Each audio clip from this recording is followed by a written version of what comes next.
shocking development coming in from Pakistan. Pakistan government seems to have gone against the Chief Justice.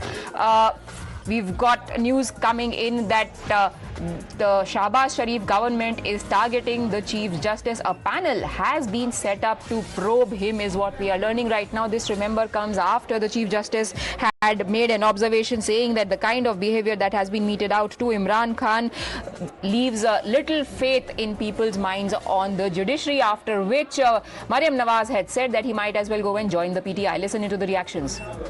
Gaining the trust and confidence of the people. This House expresses concern over overt bias in decisions by the Supreme Court that has undermined its credibility and impartiality, particularly if it favors one political party over others, by turning it in the mind of the people, public, into just another political institution.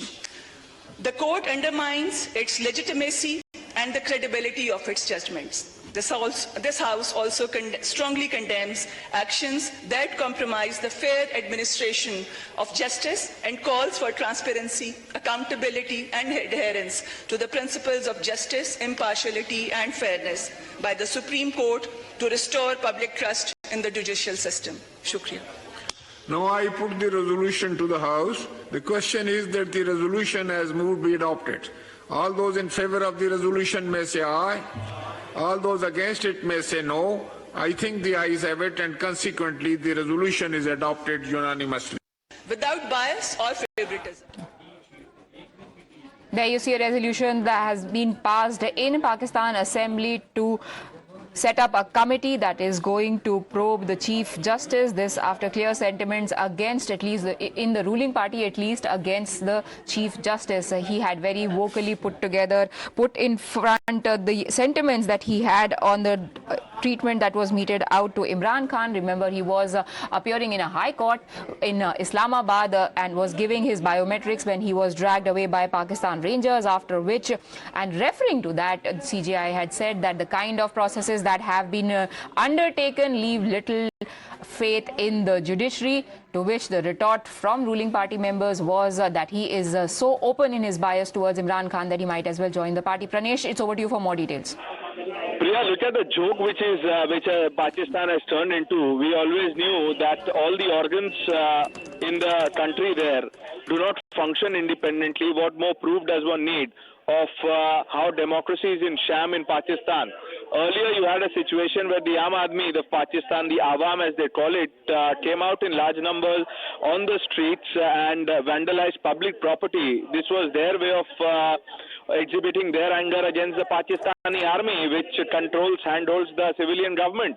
And now, after Imran Khan got relief from the Pakistan Supreme Court, look at the National Assembly in Pakistan, the Pakistani Parliament now going after Imran Khan, not just Imran Khan, but now against the Chief Justice of the Pakistani Supreme Court. So this is what people have been talking about over the last 3 days, and today it has come true. This resolution, or at least the go-ahead for a resolution to be adopted later, this is a massive development, and this will have ramifications. So just to tell our viewers about the two big things that Imran Khan has said over the last 2 days. One, he said that this is a London plot now unraveling, according to which the Pakistani army is trying to put him in jail permanently, at least for the next 10 years, along with Bushra Bibi, Imran's wife.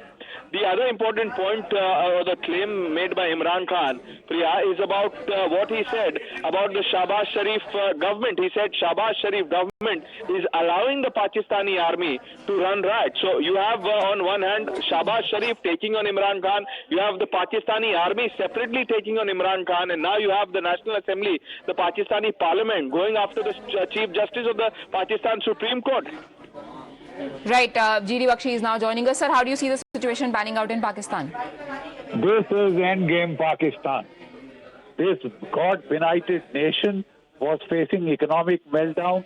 Now it is on the point of complete breakdown of the state, complete meltdown of the state. You know, the political parties are at one another's throats. The people of Sindh, Baluchistan, Gilgit-Baltistan are in open revolt. The army, one institution which claimed to be the guardian of the ideology of Pakistan, is under attack like never before. Now we have the spectacle of the parliament passing, a vote against the Supreme Court of the country. I mean, I don't know. I've never seen such a mess anywhere in my life. The complete worry is this is a nuclear armed state, and if it is going to be a civil war, where every little element of the state is at one another's throat, I don't know what will be the future of this country, the future of this region, and it is going to cause a global headache.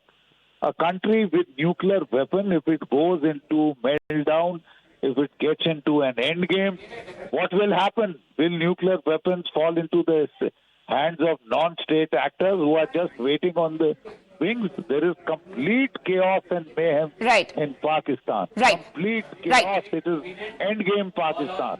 Stay on with me, sir, because I'm now joined by Mateen Haider, who is a journalist in Pakistan. Sir, first of all, help us understand what really has transpired in the National Assembly today.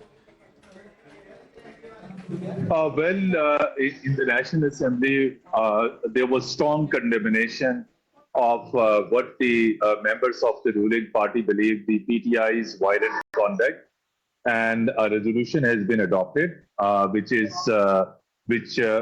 was presented by the Treasury benches, and it was the resolution calls upon the government to take a legal action against those who attacked the military installations, who attacked the private and public property, and who put on fire public and private property, and was involved, those people who were involved in violence attack, in arson attacks. So along with this, the resolution also calls upon government to take immediate action against Pakistan Tehreek-e-Insaf, and it also strongly condemned the wording, tone and tenor which was adopted by Pakistan Tehreek-e-Insaf against the military and against military leadership, and particularly the Shoda monuments which were also destroyed.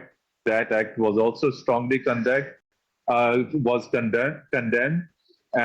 the assembly session is on, and just now the chief of Jamiatul Ulama Islam, Fazlur Rahman Group, Maulana Fazlur Rahman, he has left National Assembly and he's reaching outside the Supreme Court of Pakistan to join the first rare protest, which is by the ruling parties, by the coalition parties of the PDM.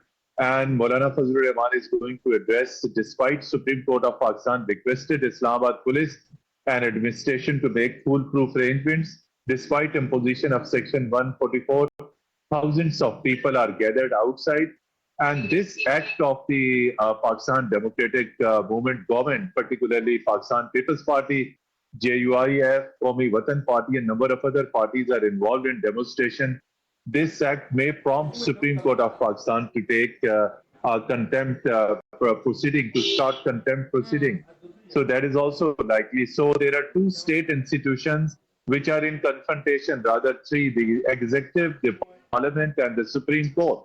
And the Parliament is asking Supreme Court to surrender before, and Parliament is asking the government to take action against PTI, and the Supreme Court is providing protection and relief to Pakistan Tehreek-e-Insaf, which angered the ruling government, ruling PDM government. So there is complete chaos, there is complete confrontation, and these which are taking place in Islamabad are definitely heading towards serious crisis. PJ Mir, Pak journalist, also joins us on the broadcast. You have the judiciary and the executive at loggerheads, but when it comes to the executive in Pakistan, especially those in power, we can safely assume that they are merely puppets at the hand of the army and the ISI over there. So it's basically now becoming army versus the judiciary there. Well, this is a very, very confusing situation. I remember I interviewed the former Chief Justice of Pakistan, Justice Naseem Hasan Shah, who clearly said that, the judiciary was, exempt, and it had nothing to do with the executive and, of course, the armed forces. Now, today, we seem to see that the judiciary, whatever the decision it takes, if it takes a decision in favor or as far as the legality is concerned for PTI, the PDM makes a lot of noise. They made a lot of noise, for example, on the Section 144. And now today they themselves are breaking Section 144, which has been enforced in Islamabad. So this is a complete violation of the Constitution. This is a violation of your basic human rights, which is continuing right now in Pakistan. And well, as always, I think the army has to intervene, because under Article 245, they're already here. The battalions have already, they've been placed in Karachi, Lahore, and Islamabad. But that is not enough. I mean, the mullah element is coming out, and they're protesting. Now, what happens if Imran Khan gives a call today that the judiciary has to be supported? Well, Yes. then we are looking at head-on head-on confrontation. Yes, so stay on with me, because while we are trying to predict what PTI will do, I am joined on the broadcast by Neelam Irshad, who is a PTI leader. Ma'am, how do you see the developments today, and what is going to be your next course of action? What I'm watching on TV, I'm watching it's just Ringa Roses, and they will all fall down. It's just a mullahism they're trying to promote. Maryam has given them charge because she can't do anything else apart from playing with videos and just leaking out terrorism sort of her system. Now, if Imran Khan, they want to say that he's a terrorist, yes, because they are scared of him. They can say anything to him. But what happened in Corps Commander House, can you believe that today our great leader, our ex-governor Punjab, Lateef Khosa, he said that nobody can dare to pass by Corps Commander House. I live nearby. When we pass a car just near the footpath, they say just move to the other side. And it was open invitation for everyone to come inside. And whoever went inside, they were not PTIs. They are claiming that PTIs were there. Dr. Yasmin was just near the Mall of Lahore. We all were there. Nobody went inside. Right. The PTI leaders or the PTI workers did not go inside. Imran Khan's sisters, they said, no, Yes. don't do this. Now, it's our Pakistan, it's our Corps Commander House. both sides Why are now preparing for taking the battle to the streets. In fact, as we speak, there are members of another party, Maryam Nawaz and others, are also taking to the streets to protest. How is it going to pan out for Pakistan? We'll keep an eye out for that. Right now, taking a very quick break.